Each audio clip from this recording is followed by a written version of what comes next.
சபரிமலை ஐயப்பன் திருக்கோயிலுக்கு விரதம் இருந்து மாலை அணிந்து புனித யாத்திரை மேற்கொள்ளக்கூடிய இந்த புண்ணியமான அந்த காலகட்டத்திலே ஐயப்பனை இழிவுபடுத்தக்கூடிய வகையிலே ஐயம் சாரி ஐயப்பா என்கிற பாடலை பாடி, வேறு மதத்தை சார்ந்தவர் அவர் அந்த பாடலை பாடி ஐயப்ப பக்தருடைய மனதை புண்படுத்தி இருக்கிறார்கள்.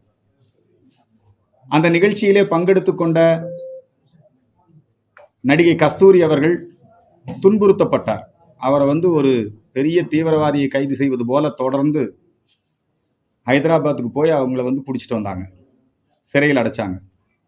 தொடர்ந்து இந்து மக்கள் கட்சியினுடைய தலைவராக என் மீது கைது நடவடிக்கை, எப்படியாவது சிறையிலே அடைக்க வேண்டும் என்கிற அந்த அராஜக போக்கு.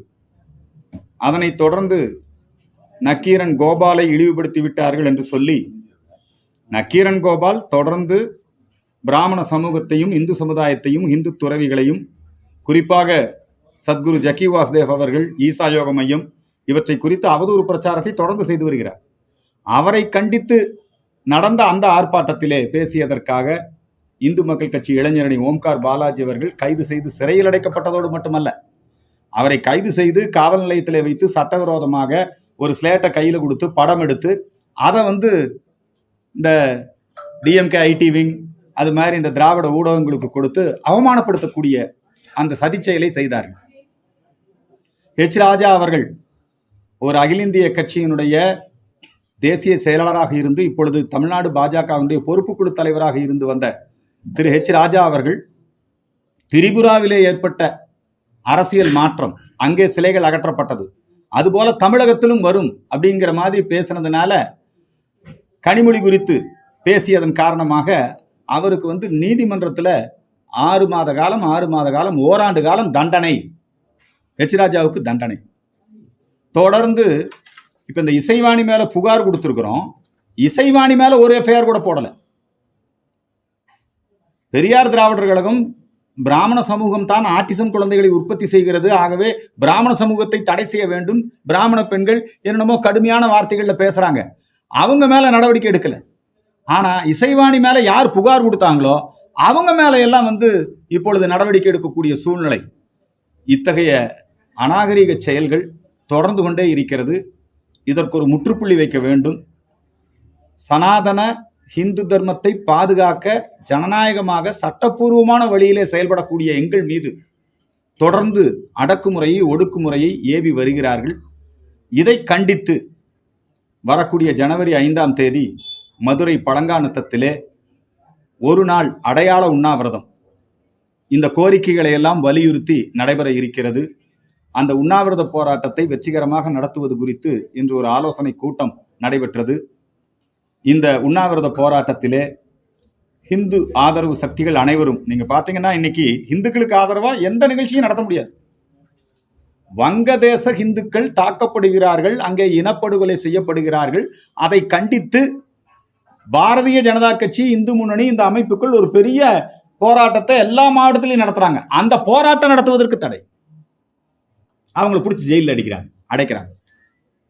அரசாங்கம் செய்யக்கூடிய ஏதாவது ஒரு தவறுகளை சுட்டி காட்டணும், இந்துக்களுக்கு இந்த இடத்துல பாதிப்பு அப்படின்னு நம்ம ஏதாவது சொன்னா உடனே அதற்கும் தடை விதித்து எங்களுடைய ஜனநாயக அடிப்படை உரிமைகளை எல்லாம் நசுக்கக்கூடிய போக்கு இப்பொழுது நடைபெற்றுக் கொண்டிருக்கிறது.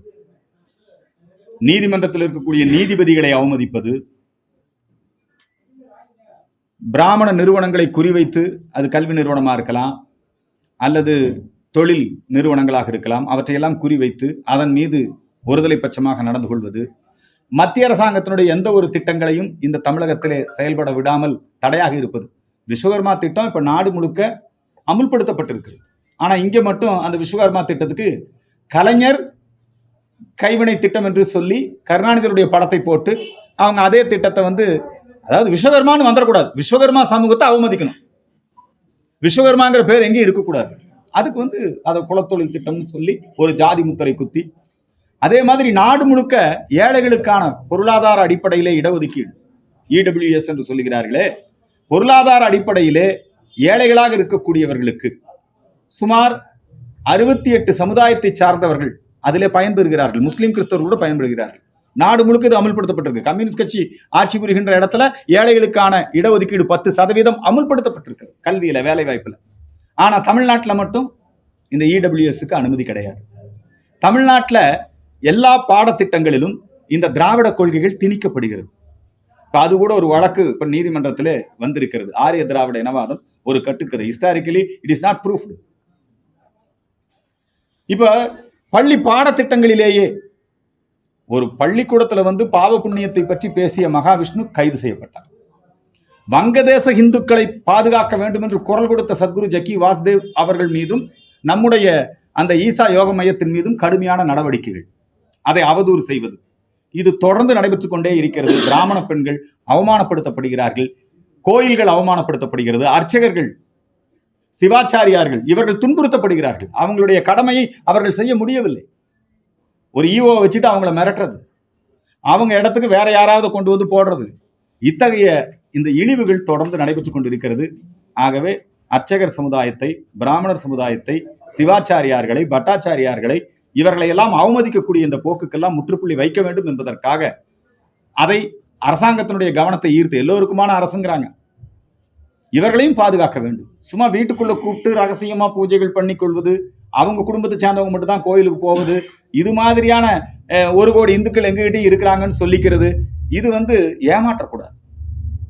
இந்த மக்களுடைய குறையும் கேட்க வேண்டும் என்பதற்காகத்தான் அனைத்து சமுதாய தலைவர்களும் பங்கேற்கக்கூடிய வகையிலே இந்து மக்கள் கட்சியின் சார்பிலே இந்த நிகழ்ச்சி நடைபெறுகிறது. எல்லோரும் பங்கெடுத்துக் கொண்டு இந்த நிகழ்ச்சி வெற்றி அடைவதற்கு உதவி செய்யும்படி அன்போடு கேட்டுக்கொள்கிறேன். 1000 பேர் பங்கெடுத்துக்கிட்டாங்க. ஆனா அவங்க என்ன பண்றாங்கன்னா, இல்ல வெறும் 8 பேர் தான் பங்கெடுத்துக்கிட்டாங்கன்னு செய்தி போடுறாங்க. உமா ஆனந்தன் அவர்கள் வெற்றி பெற்றார்கள், ஆனா அவங்கள 10 மாமி 8 ஓட்டு அப்படின்னு கேவலப்படுத்தினாங்க. அதனால அவங்க அப்படி சித்தரிக்கிறாங்க. இந்த நிகழ்ச்சி மிகுந்த எழுச்சியோடு தான் நடக்கும். நீங்க சொல்றதுலயே இந்துக்கள் 30,000 பேருன்றது ரொம்ப குறைவானதுதான். ஜாதி, மதம், மொழி, இனம் இதெல்லாம் பிரிக்கப்பட்டுத்தானே உங்களை ஈஸியா எல்லாரும் வசைப்பட. உண்மைதான். இவங்களை ஒருங்கிணைப்பதற்கான ஒரு முயற்சி. இப்ப அந்த முயற்சியினுடைய ஒரு கட்டம் தான். இப்ப சபரிமலை ஐயப்ப பக்தர்கள் ஏராளமான பேர் போறாங்க. ஐயப்பசாமி மலைக்கு மாலை போட்டு ஏராளமான பேர் போறாங்க. திட்டமிட்டு இசைவாணி ஒரு கிறிஸ்தவ பெண்மணி கழுத்துல சிலுவையை அணிந்து கொண்டு அவங்க காரி துப்பட்டான்னெல்லாம் அந்த பாட்டில் இடம்பெறுகிறது. எல்லா ஐயப்ப பக்தர்களும் இந்த நிகழ்ச்சியில கலந்துக்கணும். இப்ப நீங்க பாத்தீங்கன்னா மதுரையில திருவிழா நடக்குது, சித்திரை திருவிழா. லட்சக்கணக்கான மக்கள் கூடுறாங்க. அந்த சித்திரை திருவிழாலேயே பல்வேறு விதமான முறைகேடுகள், அங்க ரவுடித்தனதெல்லாம் நடந்தது. இந்த எல்லா மக்களும் கோயிலுக்கு வந்தா மட்டும் பத்தாது. நாம் நம்முடைய சனாதன தர்மத்தை பாதுகாப்பதிலே நாம் எல்லோரும் முன்னிற்க வேண்டும். எல்லாரும் முன் வரணும். இப்போ பிரதோஷத்துக்கு லட்சக்கணக்கில் மக்கள் கூடுறாங்க. திருவண்ணாமலை தீபத்துக்கு எவ்வளோ பேர் கூடுகிறார். ஆகவே இந்த மக்கள் பக்தி உணர்வு இருக்கு, அது இந்து சமய உணர்வாக அது மாற வேண்டும். அப்பதான் இந்து சமுதாயத்தை, நம்முடைய கோவில்களை, நம்முடைய பாரம்பரியத்தை, பண்பாட்டை, கலாச்சாரத்தை காப்பாற்றணும். இப்போ பாருங்க, மணியம்மையினுடைய நிகழ்ச்சியை கொண்டாடுறாங்க. ஏதோ திராவிட கருத்தியல்னு ஏதோ ஒரு அமைப்பில் கொண்டாடுறாங்க.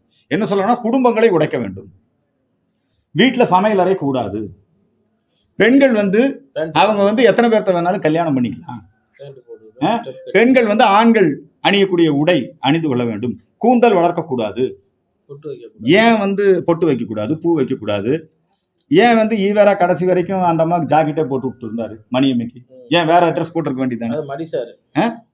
மணியம்மைக்கு மட்டும் ஏன் அதை போட்டு விட்டு இருந்தாரு? அவர் என்ன மாற்றத்தை அவங்க வீட்டில் பண்ணியிருக்காங்க?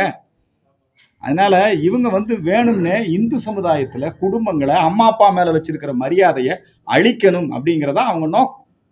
அந்த நோக்கத்துல ஒரு நிகழ்ச்சி வேற நடத்த போறாங்க. அதுல எல்லாம் திராவிட கருத்தியலாளர்கள்லாம் நாங்க போய் கலந்துக்கிறோம் பண்றோம் எல்லாம் சொல்றாங்க. அதனால அது அவங்க ஜனநாயக ரீதியாக என்னவோ பண்ணிட்டு போகட்டும். ஆனால் பெரும்பான்மை இந்து மக்களுடைய அந்த உணர்வுகளை, கலாச்சாரத்தை, பண்பாட்டை அழிக்கக்கூடிய வகையிலே அவங்க செயல்பாடுகள், அதற்கு இந்த அரசாங்கத்தை அவங்க ரொம்ப லாபகமாக அதை பயன்படுத்திக் கொள்கிறார். இதைத்தான் மாற்றணும்னு நம்ம தொடர்ந்து பேசிக்கிட்டு இருக்கோம், செஞ்சுக்கிட்டு இருக்கோம். மக்கள் மத்தியில் அந்த ஆன்மீக உணர்வு, சமய உணர்வு இப்போ வர ஆரம்பிச்சிருக்கு. அதனாலதான் இப்ப நிறைய கூட்டங்கள் வருது. பாதகம் செய்பவரை கண்டால் நாம் பயங்கொள்ளலாகாது பாப்பா, மோதி மிதித்து விடு பாப்பா, அவர் முகத்தில் உமிழ்ந்து விடு பாப்பா.